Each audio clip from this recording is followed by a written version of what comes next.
بسم الله الرحمن الرحيم وصلى الله على نبينا محمد وبرنامج كنا وقت سالينتا صدق قضاء وكون بينتونا مانتنا كهذا اللهم وعن كهذا حركة حق دردا إن عمل لقول لك عاي وعن كهذا سيدي حسب قلودا في نكرنتي بساس كوينها هكذا حسب كل شيء ينور عده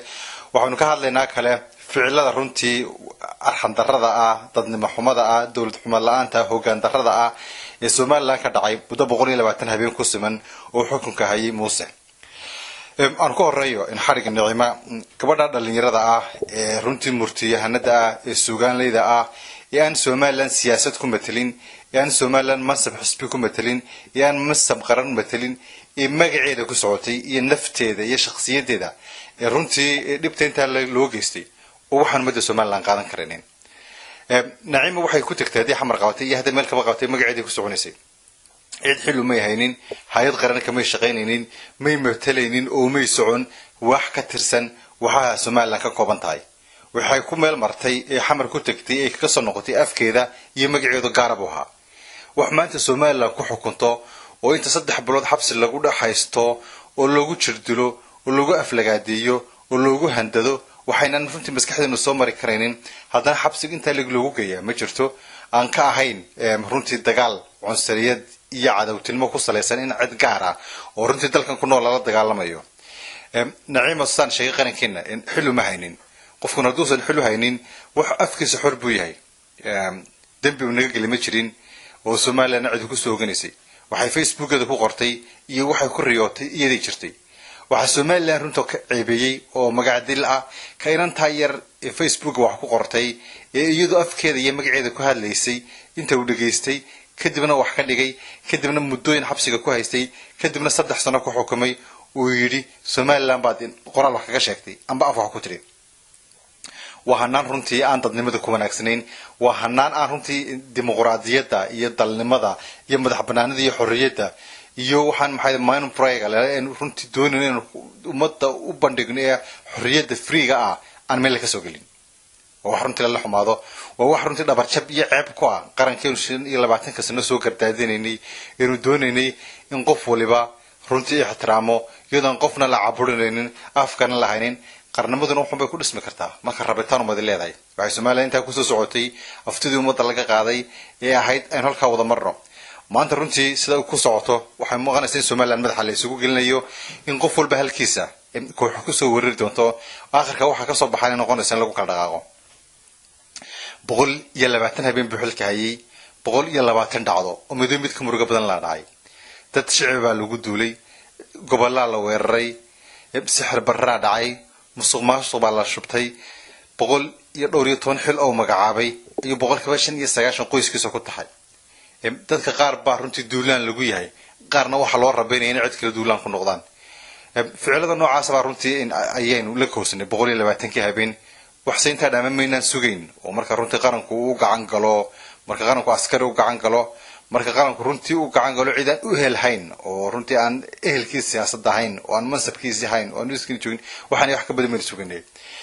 وحمان تداعية رنتي وحيس حلك العام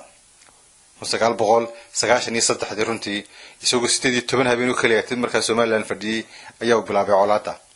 بقولي اللي بعتنا بين عاو حداعية درونتي هذا نيجنو حنور كرنابو سيدي توهن ما كان لقى مدابيس هاي ويسحكمي برشة السوماليلاند متبلغ جدبون وحلق جدبون ورونتي وطالع مبادئ يقوانين تيجاتين احترامته إن عدي كهاري منايسة إن مبادئ ده يقوانين تودا احترام مهينين وأن قيم كتلمو يكحرنمو يكومدنمو تحقلينين يننيسن تحقلين المصبحي وهيدا كرسور كنتو دلنيرو وسوق ديرو يهي كو حريستو ويدhaahdo cidi anaga waxay ka soo hadal qaata iyo cidi meel istaagtaba xabsi ku xukuma ka gaarsiiyay dadadshiyay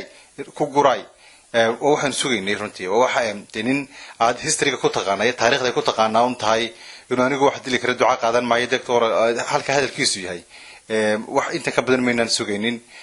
waxa nicimo ku dhacay runtii waa wax aad u foolxun wax Soomaaliland maanta ay u taalo oo bulshada Soomaaliland u taalo waliba gaar ahaan gabadhani iyo dadka iyo deegaanka iyo ummadda ku abtirsata u taalo laga sugayo talaabadii runtii ka qaadi lahayd waxa maqlaysin oo maanta xabsiga la geeyay nin dhalinyaro oo isaguna Facebook ku qoray ninkan meesha fadhiya waa local waa loo kaloo dee hadalkama taagna waa mid waa loo kaloo dee madaxweyne international looga jira adduunka madaxweyne hadda adduunka oo dhan maamula ma jireen baynta horta marka uu taliyaabo loo kalu yahay wuxuu si isugu kuba sii hoogu dhigtay dee Soomaaliland baan ka wada talinba Soomaaliland baan dooran Soomaaliland baan codsiinin waa ogeedano guushiisa Gabiley iyo 16ka Juun baa looga dabaaldego ma dhaafin maalinta laga hadlay 16ka Juun iyo Gabiley baa laga hadlaa saldhigga dhexe Hargeysa 10 mitir xagga uma dhaafo weligiina Hargeysa barooga ma bixin isagoon qof dabada ka wadin markaas aanu loo kalo hayn markaa local ma waa kaaba qabiil weeye waa kaaba qabiil codka umada dhacay waa kaaba qabiil aysan Soomaaliland dooran waa kaaba qabiil degmo matala iyo jufo marka local ka laga tago haduu ku qaboobay haduu ku qancayba in dadka saar oo xabsiyada ku gura way gubtaa way adduunka ceebtaad aragto qof olala oo qof waxa laga sheegay ka gubtaa oo qof wuxuu yahay oo ka gubtaa haduu san local hayn iska lahan weeyay man Facebook oo la gaar iyo dhigo cid buuxii qortaysa ma qof qoraal Facebook ku soo qoray wadaba urdi laha local baa tahay adna waad soogtay umaduna waa koogtay ilaahayna waa koogay Somaliland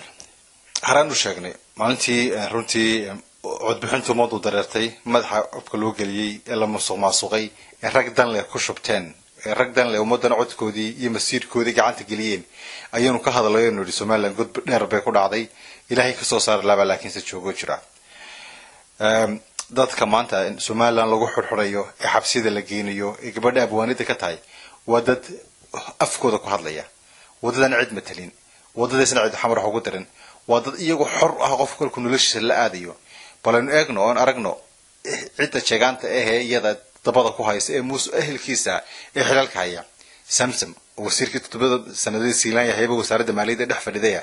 xamar bay qabatay oo ay 7 cisho soo joogtay oo lacagtii musuq ahayd walwali kari weelida habshil qaadi kari weeshan dad ku xambaartay xamar geysay diyaarada ka kartay dubi geysay cid kama hadasho wasiirka hore arrimaha dibadda ee Somaliland ee waliba isku jufada isku raaska iyo isku deegaanka musabixiin waxa uu xafiisyo ku leeyahay magaalada Muqdisho halkaas uu degay siyaasadda ayuu kala shaqeeyaa Soomaaliya waxa uu ka shaqeeyaa xafiisyada Muqdisho ku yaala wahaliyay iyo si Muuse kama hadlo waxa la xirxiraya xabsiyada la geenayaa dhalinyaro dad rayigooga aan iyagu Somaliland xil ka haynin xasan waxa la doonayaa la tusayaa in ummadda loo sawiro in xamar dad gaar ah laga dagaalamayo waxa la rabaa in ummadda looga dhigo loo sheego in xamar dadka loo diidayaa oo reer gaar yahay iyo deegaan gaar ah in iyaga dadka solka markay tagaan yihiin dad aan iyaga toodu meel marin waxaan ognahay inta ka badan ee jufada marka laga tago jeegaanis laga tago jufada maanta musabixi ka soo jeegta 120 ka habeen xilka hayay xamar qabatay in timihiisa ka badan madaxa kaga yaala kama saadli karo cod kama soo qaadi karo waxa xamar cambaar looga dhigaa oo la daba socdaayo loo eega markii cid garxaajis ku abtirsatay ay tagto runtii waa khaladaad waaweyn oo dadkaas ay deegaankaas waqti hore galeen oo ay hay'ad iska xoreeyaan waxaan ognahay waxa Puntland ku gacayay shaqameed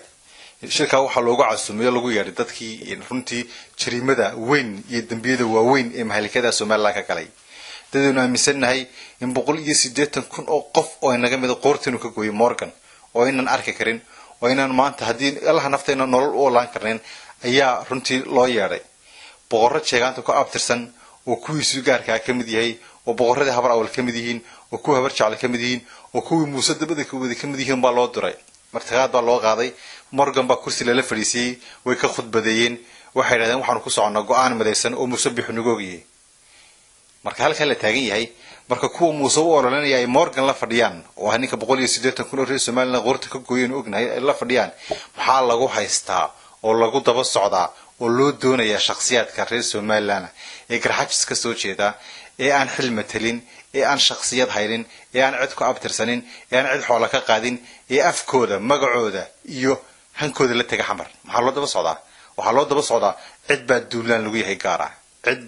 lagu yahay gaara waana taacade Muuse mar walba inoo sheegayo waa tan mar hore ka hadlay waxaan runtii la gudboon cidda duulaanka lagu yahay inaysan ilaa qiyaamaha daawada ka hayn duulaanka lagu yahay istifaacdo waxa ay tahay ay Soomaaliland jirtay dhashada sugtay xaashada dawladda abid runtii muddo dheer ayaa farxumada noocaas ah ee dadka isku deegaanka lagu hayay soo noqotay maanta caarkoodii waa ta xabsida lagu dhaxray waa ta loogu hanjabayo rag ajaniba Nigerian baan xabsideeda ku dhex keenay fuula oo la jeeganto sida muuqanaysa iyagu rag dixiniyalo iyagu wax ku sameyn kara ma wax rag soo kareysanaya dhadig haysta weeyaan oo ka dhadigu rag kala soo kareysanaya ficilada noocaasa ficilada runtii noocaas dadka lagu sameeynaya haddana eeganaya ayaa xaqiiqatan caybadul taala muuse 120 habeen baa waxa soo dhacayaan waxa soo socda runtii 4 sano hadhay oo soo socda waxa soo socda ayaa maxay ahayd dhigaha ummadda madaxa isgelin in waynu joognaa oo narki doonaa waxa suugu baaqaya dadka runtii maanta halka la maraya waxay sugayaan iyaga u taala dhashaadi sugta xaajada dawladda abdi aanu soo noqdo in xogayihii guud ee xisbiga in wadani master uracade dhawaan ba xisbiga laga qaaday in muddo xisbiga soo dhex joogay ninkaas runtii waxa uu qayb ka ahaa shakhsiyaad mudaba in xisbigu arkayeen dadkii xogaalkina arkayeen xisbiyahanaduna arkayeen taageerayaasha dhunta dawladda daacadina arkayeen inuu xisbiga u shaqeynayay ka shaqeynayay waxay ahayd in runtii muddo dheer ahayd in hawlihiisa oo runtii xisbiga ka dhaxwadeen wax laga qabto haddana xisbigu isagoo isbuuraysi iyo inuu ummadda isku wado iyo inaan maxay dhaqaar wax laga eegin ka badbaadaya ayaa muddo loo soo dulqaatay uracade markii doorashada runtii socotay ay dhacaysay ee maalmaha taaganaysay wixii uu faraha kula jiray ee uu waday wax dadka xisbiga u dhunto la arkay bay ahaayeen wax runtii arkay bay ahaayeen wax loogu soo samray bay ahayd waxa runtii markii maanta wixii dhacay isaguna wixii uu doonayay runtii uu sameeyay waxa idin iska tago inuu sugaba ma ahayn runtii halka romaanta isgaarsiiyay masabka inuu istugu hayd ku tigaalimayno wixii isugu afkiisayda wax naga filan wuxuu baan doonayay inaan daawadayaasha ama dhageystayaasha la wadaago uracade waxa uu xisbiga u hayay xilka saddexaad ugu weyn saasoo tahay haddana qoyskiisa xaaskiisa naagtiisa inankiisa iyo inantiisuba muuse u ololeynayeen lacagtii iyo budgetkii xisbiga wadani loo dhiibayay oo loogu diray inuu taageero ugu doono ayaa intii reerkiisu ka qoys qaataan oo ka hoos guraan kulmiye lagu dhisayo xisbiga lagu wadayay marka nin naagtiisa iyo caruurtiisa xisbiga keeni kari waayay inuu cid kale keeni karin oo narkeynay markii xisbiga la wadaashay wixii ka soo burqaday ee ayaa namtusi taageeradiisa dalka jirtay cirra Soomaaliya nagu waday cirra dagaal sokeeye ridaya maxaa 7 sano ku hoos dhigay haduu cirra Soomaaliya lagu waday kugu waday shalay markuu kooriyay maxaad u sheegtay 7 sanaad hoos fadhiday maad ka tagtay trade kada maad xisbiga riyo ku lahaatid shacabada saadka ku hoos wana xafiiska xisbiga halka tagto iyo halkaad ka tagto labadoo ku yeeshay waxaad xisbiga yeeshay waxaad tartay ummadda waa ogtahay Allah ku barakeeyo dariiqaaga Allah ku barakeeyo wadani runtii waxa la gudboon in dadka noocaas ah aan runtii xisbigan wax soo taraynin wada jirka ummadana aan runtii iyo Soomaalilandana aan waxba taraynin in xisbiga ka fajigaado uracada ficilada aan ka sheekayno hore markuu sameeyay waxa uu hadda u dhex joogay kaliya ugu hadhan wadada u sii fadhiyay waxaad in hogaamiyaasha madaxa isku galiyo hogaamiyaasha xisbiga madaxa isku galiyo waxa qadaraas ugu dambeeyay ku soo qaatay oo loo waday oo loo adeegsanayay inuu tashaash iyo khafaaful iyo isku dar iyo xisbi ka dhex abuuro hogaamiyaha xisbiga wadani iyo gudoomiyaha xisbiga iyo musharaxa xisbiga runtii waxa uu doonayay in ragga waaweyn ee mas'uuliyiinta ee sharafta leh ka dhex abuuro qorshihiisu intaas soo ahaa markii uu xisbiga joogay doorashadu socotay qorshihiisu waxa uu xisbiga lugta qabto markii xisbiga la boobana wuxuu isagu arkay oo taaganaa guul waxa uu aaminsan ragga xisbiga riday uu yahay maanta waxa uu xisbiga isugu sii nabayay uu sii joogay inuu khilaaf ka dhex abuuro goor wanaagsan baa runtii xisbiga arko ilaahay loogu mahadnaqo isaga inta nagu hadhay runtaan xisbinimadu daacad ka ahayn rag fara badan oo nabadgelyo xisbiga daacad ka ahayn waan banaanka la dhigaa aad iyo aad baan u salaamayaa dhageystayaasha maalin wanaagsan baan rajaynayaa waxaan ugu baaqayaa in xorriyadeeda loo soo daayo in faraha lagala baxo in si degdeg ah xorriyadeeda u hesho gabadha abwaanada ah ee fikirkeeda xorta ee xaq u leedahay lagu caburinaya waxaan Soomaaliland ugu baaqayaa in ninka maanta halkuu nala mariyo 110 habeen aan aragno inaan halkaana la dhaafin aad iyo aad baan mahadsantiin wassalaamu calaykum